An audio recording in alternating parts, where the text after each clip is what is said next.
Welcome guys to an episode with the Doomed Hell.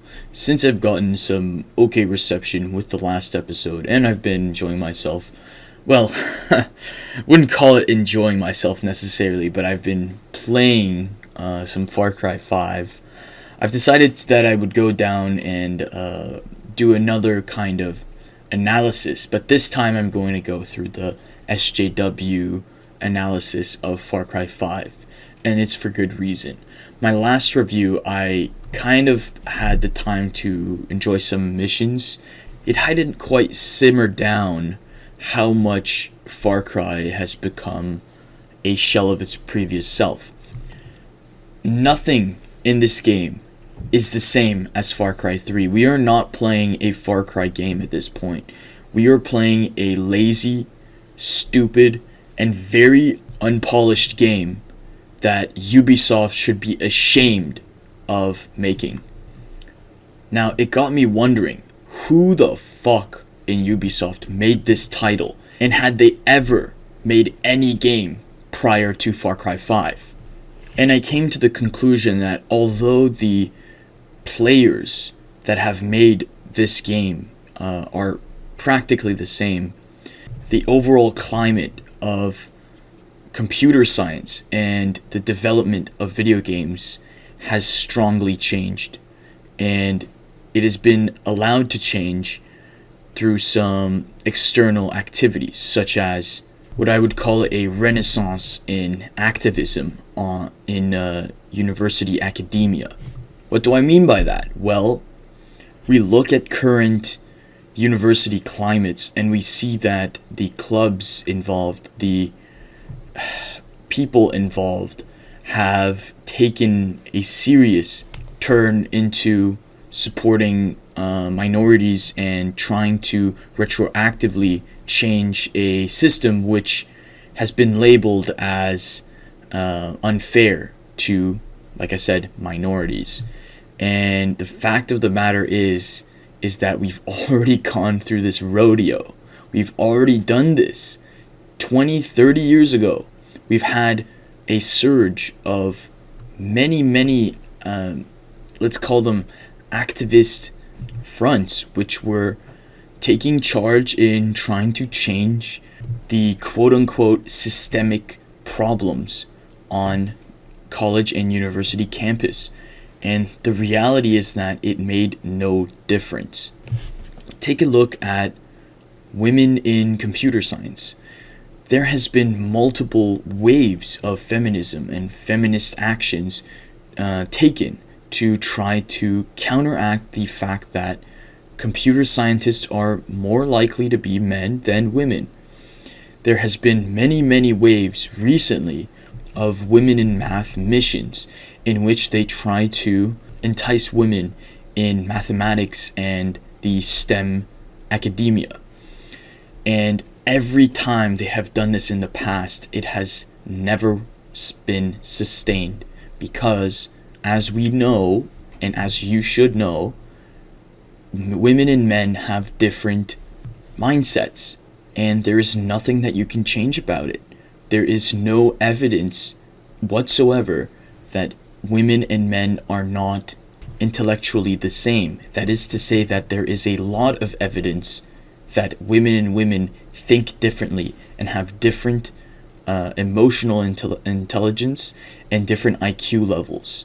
So why are we still trying to spin the quote-unquote systemic problems? Just because we don't have 50-50 job wages for each fucking industry does not mean we should. That's the whole point of that. And factually, Ubisoft has not had this approach at all.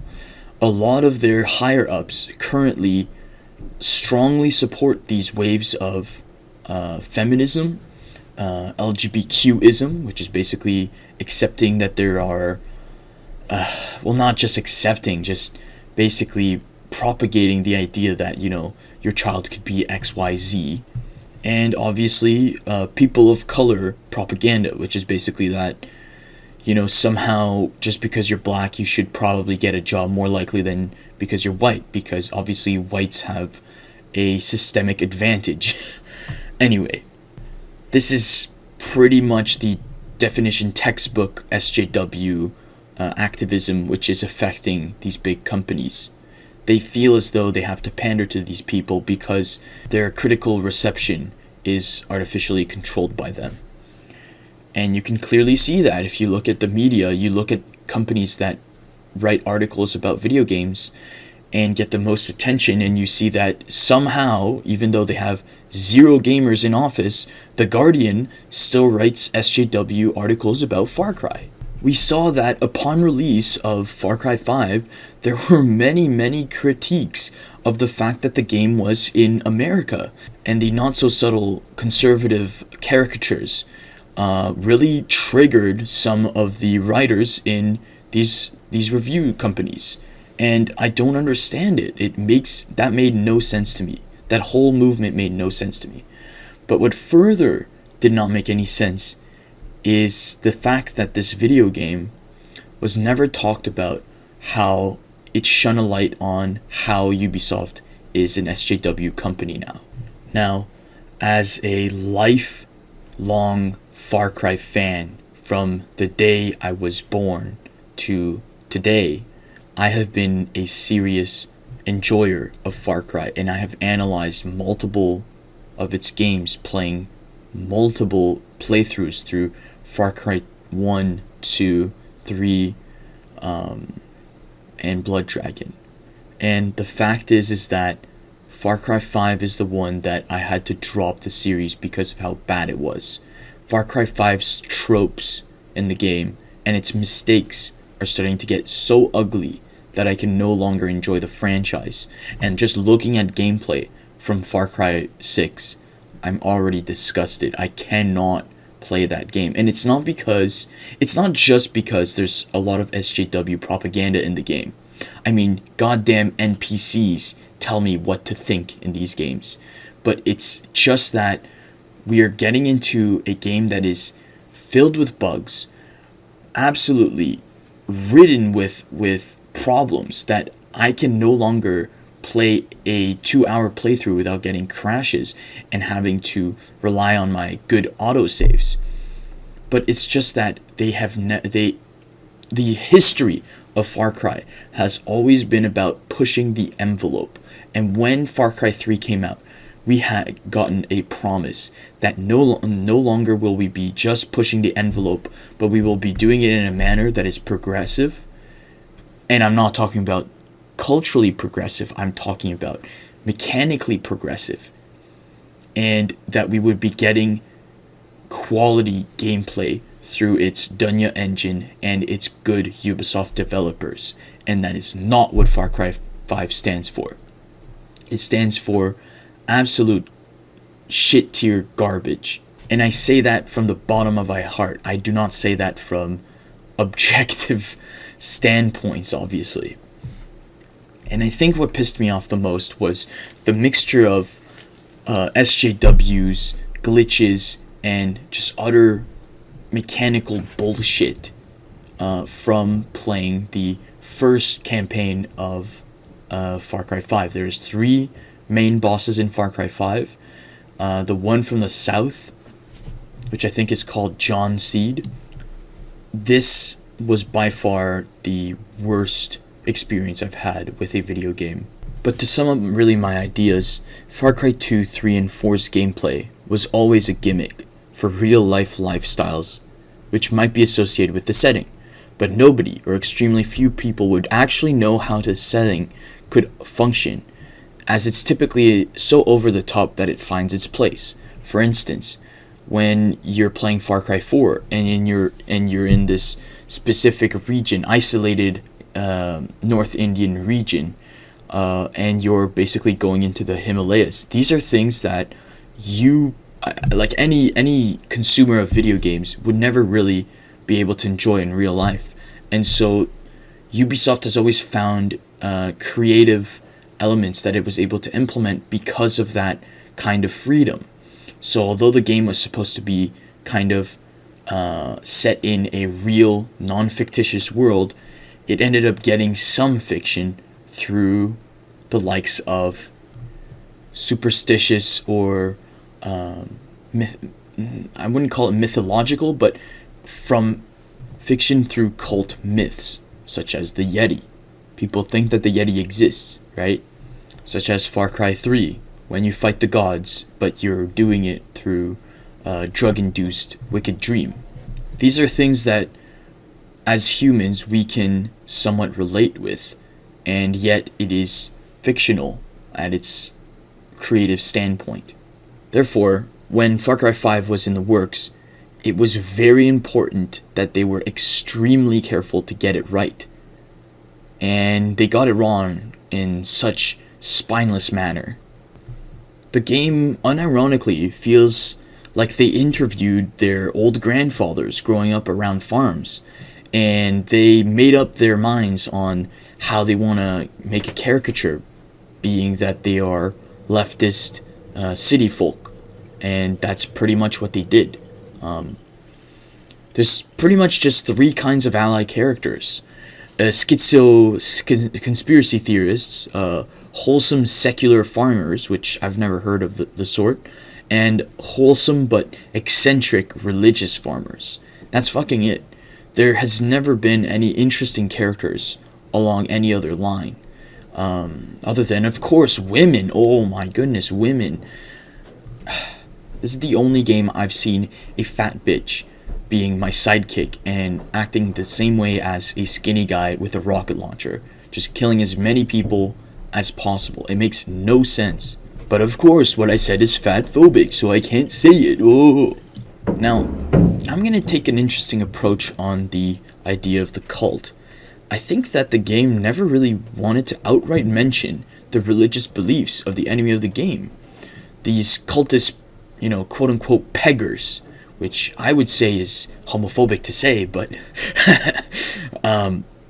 sometimes they have the impression they have their own religion, as in that their subsect is really of its own kind.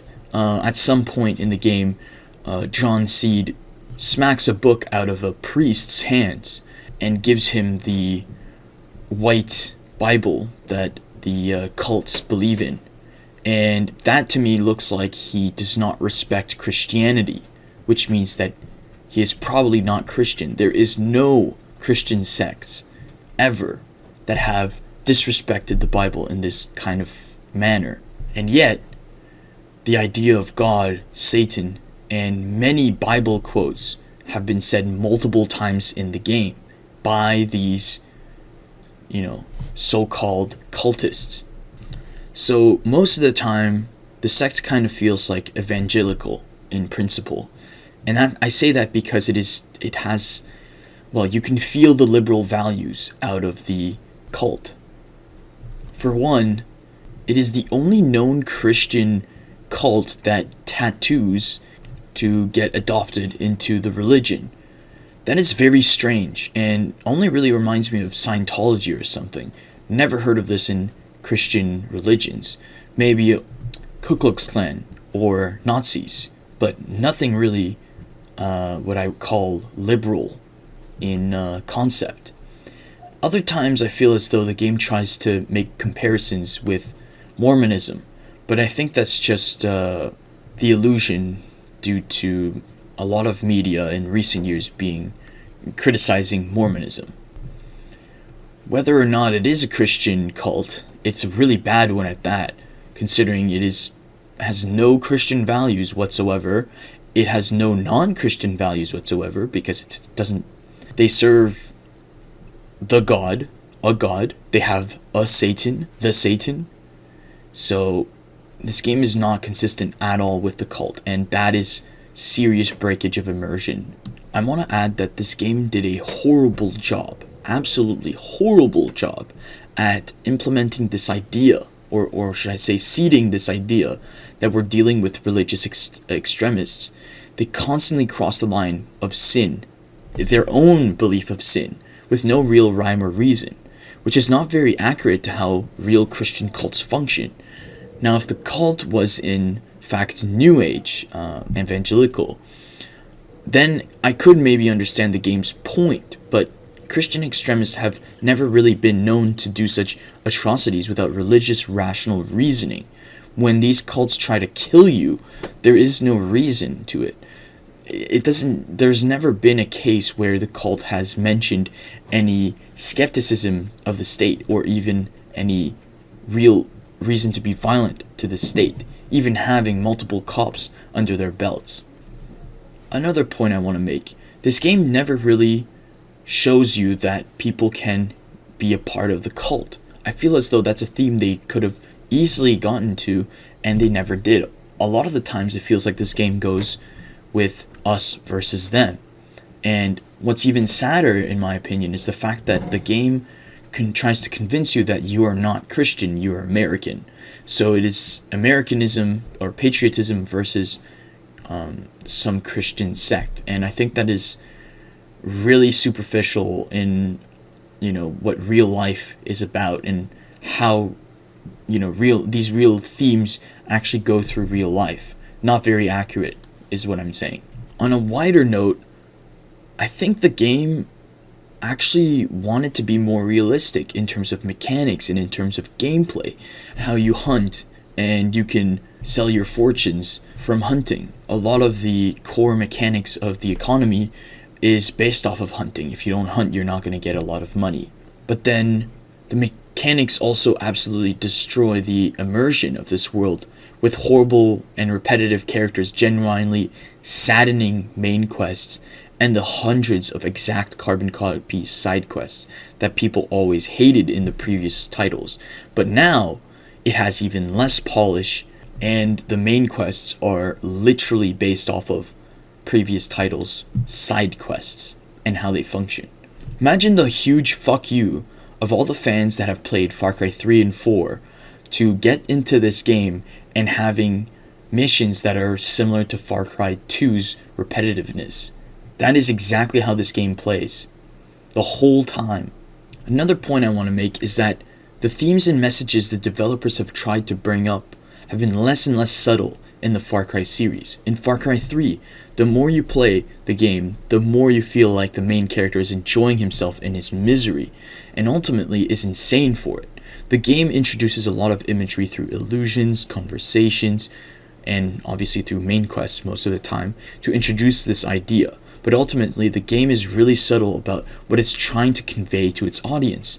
And it's super clever about it because it literally tries to confuse you in the messages. And the ways that reviewers have tried to interpret it has been very deep and interesting in terms of conversation.